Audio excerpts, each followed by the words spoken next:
Hello everyone. වෙනද වගේ මම අලුත් වචනයක් අරගෙන ආවා. ඔයගොල්ලෝගේ YouTube නාලිකාව ඔයාලගේ නිවසටම Ratatama English YouTube නාලිකාව subscribe කරන්න. හැමදාම මේ වගේ රසවත් වචන අහන්න.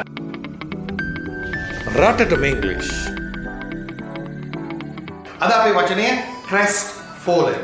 Crestfallen කියලා කියන්නේ මොකද්ද? Crestfallen කියලා කියන්නේ completely disappointed. නැත්නම් completely sad. So if you are sad or if you are disappointed, you can say I'm crestfallen. I'm crestfallen. තමන්ට හැම වෙලාවෙම දුකක් එනවා නම් බලාපොරොත්තු සුනීමක් එනවා නම් වචන ගොඩක් තියෙනවා. ඒ අතරේ අලුත් වචනේ අද ඉඳන් පාවිච්චි කරන්න crestfallen. crestfallen කොහොමද ටිකක් අලුත් බවක් ඇති, අහලා නැතිව ඇති. නමුත් කිසි දෙයකට බය වෙන්න එපා. ඉංග්‍රීසි කතා කරන එංගලන්ත ජාතිකයෝ විශේෂයෙන්ම යාළගේ ජනවහරය තුල විශේෂයෙන්ම පාවිච්චි කරන වචනයක් crestfallen.